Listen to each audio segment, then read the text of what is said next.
Should be a quick one today. Today we're going to talk about the new Post Malone album called Austin. Now this album is weird. The reason why this album is weird is Post Malone has pretty much completely stepped away from his rap instrumentals, hip hop instrumentals, and pop instrumentals. And he's kind of started singing over these like campfire-y, acoustic guitar type of beats, kind of sing along like feel good beats. That being said, he's still singing and rapping like he's Post Malone, but it's such a weird vibe when he's doing it on like these acoustic guitars and like these happy sing-along beats. For example, on the second track, Something Real, goes, I would eat that P word like it's Fur Elise, except when he sings Fur Elise, he sings Fur Elise. And it is the worst thing I've ever heard in my life. And it was so unexpected because the song is like so happy and so joyful. And he throws that and it's like a bombshell. I was like, what did I just listen to? Look, Post Malone is known as an artist who takes like the best parts of rap with the best hooks from pop and morphs them. And the problem on this album is it's not really like poppy.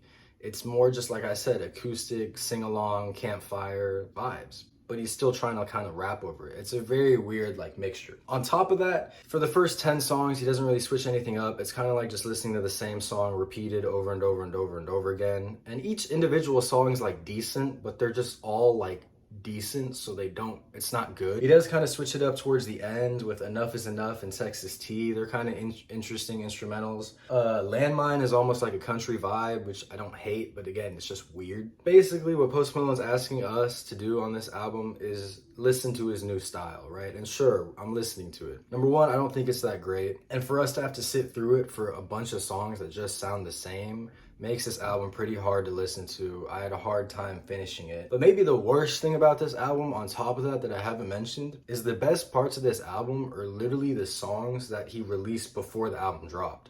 Like Chemical, I still think is the best song on this album. And I know that sounds basic, but I really think it's true. I mean, if you want a kind of different kind of summer anthem Post Malone song, just listen to Chemical. Like, don't even bother listening to the album. The same thing with like Morning. Like Morning is a catchy chorus. It's kind of a safe song to play. Sure, there's other parts of the album that are more interesting and like different, but they're just not that good. One thing I will say that I like about the album, because I know I've been hating on it for a bit, is it does sound like an album Post Malone wanted to make.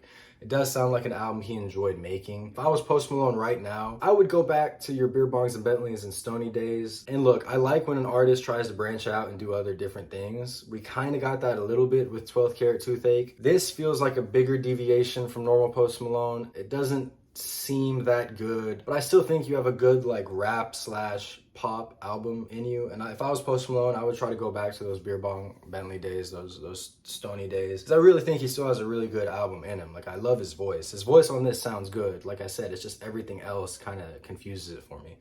So if I had to rate this album, I'd give it a 2.2 out of 10, which again seems kind of low, but for an album experience, listening to the album all the way through, it just wasn't that great. So yeah, let me know what y'all would rate it. What did y'all think about it? And comment anything else I should do on this channel. So thank y'all for watching and peace out.